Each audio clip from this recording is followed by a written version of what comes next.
महाविकास आघाडीतले असंख्य नेते घटक दळ हळूहळू कमी होत चाललेले आहेत.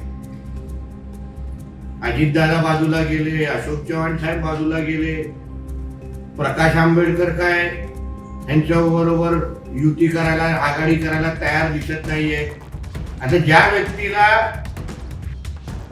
स्वतःचा पक्ष सांभाळता आला नाही, स्वतःचं घर सांभाळता आलं नाही, भ्रष्टाचारामध्ये बरबटलेलं त्याचं कुटुंब आहे, अतिरेकींबरोबर संबंध असलेला हा संजय राजाराम राऊत हा देशाच्या पंतप्रधानांना सल्ले देतोय. मुंबईकरांना सत्तेमध्ये आल्यावर असंख्य सवलती देतो. त्याच्यातला एक निर्णय हे घेऊ शकले नाही सत्तेमध्ये आल्यानंतर. उभाटा आणि शरद पवार गट हे महाविकास आघाडीमध्ये लढत नाही, काँग्रेसला इथे एकटं पाडण्याच्या तयारीमध्ये आहेत आणि ते येणाऱ्या दिवसामध्ये तुम्हाला दिसेल. तुमची हिंमत असेल, तुम्ही खरंच डॉक्टर बाबासाहेब आंबेडकरांना मान सन्मान करत असाल तर आजचा आज प्रकाश आंबेडकरांच्या पक्षाला 12 जागा जाहीर करून टाका. सातत्याने रोज सकाळी उठून संजय राजाराम राऊतची एक सवय झालेली आहे की देशाचे आदरणीय पंतप्रधानांवर बोललं तर दिवसभरामध्ये बातम्यांमध्ये राहायला मिळतं. पण आता अशी अवस्था झालेली आहे की सामान्य नागरिक तो सोडा, ह्यांच्या सकाळच्या पत्रकार परिषदेमुळे महाविकास आघाडीतले असंख्य नेते घटक दळ हळूहळू कमी होत चाललेले आहेत. अजितदादा बाजूला गेले, अशोक चव्हाण साहेब बाजूला गेले, प्रकाश आंबेडकर काय यांच्याबरोबर युती करायला, आघाडी करायला तयार दिसत नाहीये. म्हणून हे जे काय बोलतायत त्याला किती किंमत द्यायची हेच आता महाराष्ट्राची जनता आता विचार करायला लागलेली आहे. आज सकाळी देशाचे पंतप्रधान शेतकरी आंदोलनाला चिरडू पाहत आहेत. शेतकरी आंदोलन हे मोदीजींच्या धोरणांमुळे करतायत. राज्य सरकार केंद्र सरकार त्यांच्याबरोबर संवाद साधत नाही आहे. आता ज्या व्यक्तीला स्वतःचा पक्ष सांभाळता आला नाही, स्वतःचं घर सांभाळता आलं नाही, भ्रष्टाचारामध्ये बरबटलेलं त्याचं कुटुंब आहे,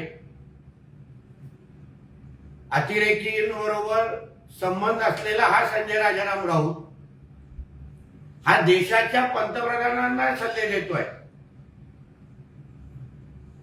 पण स्वतःचा मालक जेव्हा महाविकास आघाडीचा मुख्यमंत्री होता तेव्हा त्यांनी शेतकऱ्यांना, मुंबईकरांना, महाराष्ट्राच्या जनतेला काय शब्द दिलेले ते शब्द जरा आठवावेत आणि ते त्याच्यातले किती शब्द पूर्ण केलेत याबद्दल थोडा जरा विचार करावा. शेतकऱ्यांच्या बांधावर जाऊन तुम्हाला एवढं मी सत्तेत आल्यावर देतो असे असंख्य भाषण फिरतायत. त्याच्यातली एक दमडी पण शेतकऱ्यांना देऊ शकले नाही. 50,000 प्रोत्साहन निधी कोकणातल्या शेतकऱ्यांना देतो असं जाहीर विधिमंडळात केलं. किती कोकणातल्या शेतकऱ्यांना ती निधी भेटली आहे? मुंबईकरांना सत्तेमध्ये आल्यावर असंख्य सवलती देतो. त्याच्यातला एक निर्णय हे घेऊ शकले नाही सत्तेमध्ये आल्यानंतर. आणि हे आम्हाला कॉन्ट्रॅक्ट म्हणजे डोनेशन, कॉन्ट्रॅक्टरकडून डोनेशन असो आणि डोनेशनची भाषा हे काढतात. अहो मुंबईमध्ये, दिल्लीमध्ये येण्याचं सोडा, बोलतात राजधानी काय यांच्या बापाची आहे. उभाटा शरद पवार गट हे काँग्रेसला बाहेर कसं सोडायचं, ठेवायचं यासाठी ह्यांच्या गुप्त बैठका सुरू आहेत. एका शरद पवार गटाच्या मोठ्या नेत्याच्या घरी या बैठका सुरू आहेत.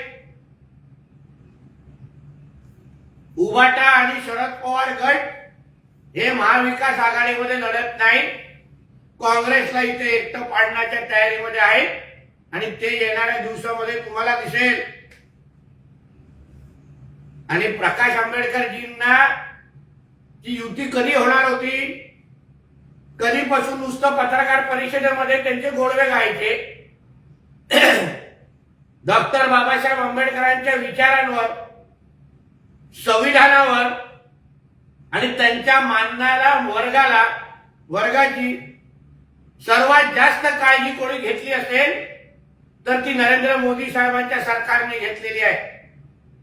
असंख्य महत्वाच्या योजना काढलेल्या आहेत.